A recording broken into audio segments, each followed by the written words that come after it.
Mag-subscribe bago panoorin ang video. Daghang salamat. Sweaters result March 22, 2024. 2 p.m. result 438. 5 p.m. result 308. 9 p.m. result 796. Shoutout muna tayo. Salamat po mga ma'am-share. Congrats po sa inyong lahat. Ito na po ang best angle para sa March 23, 2024.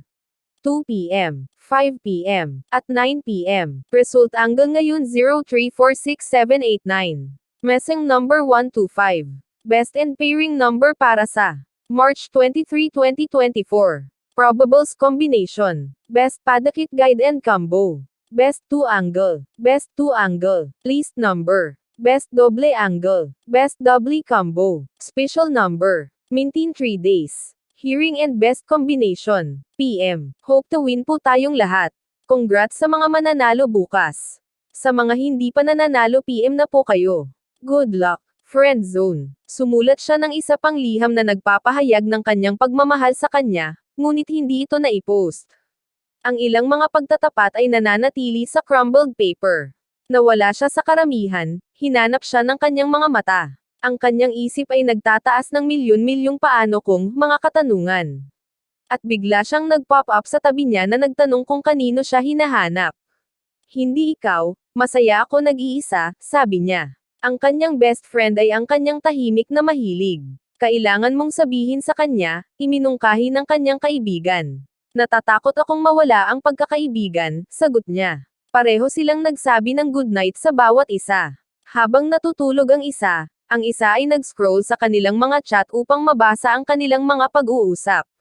Itinago niya ang rosas sa likuran niya. Nais kong sabihin sa iyo ang isang bagay, pareho silang sinabi ng sabay-sabay, gigalang patungo sa dulo. Pumunta ka muna, aniya, sabihin natin ito ng magkasama, iminungkahi niya. Handa na, 2, 3. Iminungkahi ni Rahul. Aniya, tumatalon sa kanyang yakap.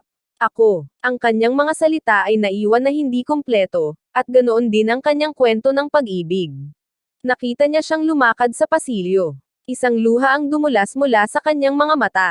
Habang mabilis niyang pinunasan ito, may isang tao na hinimas siya sa kanyang tagiliran, ang kanyang tren ng mga saloobin ay nag-ambala. Hoy tao, ipasa ang singsing, kinuha niya ang singsing at ipinasa ito sa kasintahang lalaki, luha na bumubuo habang nakita niya ang kanyang matalik na kaibigan na nagpakasal sa pag-ibig ng kanyang buhay. Ngumiti siya at tinanggap ang mga panauhin, na namamahala sa buong kaganapan lamang. Sa wakas, hindi na ito makita ng kanyang kaibigan, tumigil. Mag-aasawa siya, at narito ka na parang hindi ka nasasaktan sa loob. Hindi mahalaga, at masaya ako para sa kanya. Siya ang aking matalik na kaibigan. Sinabi niya na oo kay Dia. Ipinaalam sa kanya ng kanyang kaibigan na may nababahala na pagtingin sa kanyang mukha at nagpatuloy. Dapat mong sabihin sa kanya ang tungkol sa iyong damdamin kahit papaano, ikaw ang kanyang matalik na kaibigan. Oo, ako, at magpapatuloy ako sa pagiging iyon, aniya, pinunasan ang kanyang luha, at itinapon niya ang palumpon ng mga rosas sa dustbin. Mayroon akong mga damdamin para sa iyo, mangyaring huwag makaramdam ng pagkakasala kung hindi ka pareho. Wala sa pagtatapat na ito ang dapat makapinsala sa aming pagkakaibigan, nag-text siya. Okay lang, maaari pa rin tayong maging magkaibigan, sagot niya. Salamat, pag-text niya, ngunit ang kanyang teksto ay nanatili sa isang solong tick sa oras na ito. Hindi kita tinitingnan ng ganoon, aniya. Humakbang ng isang hakbang ang layo sa kanya. Ngunit malalim, makakakita siya ng mga taon ng pagkakaibigan na nahuhulog lamang dahil sa kanyang isang panig na pag-ibig.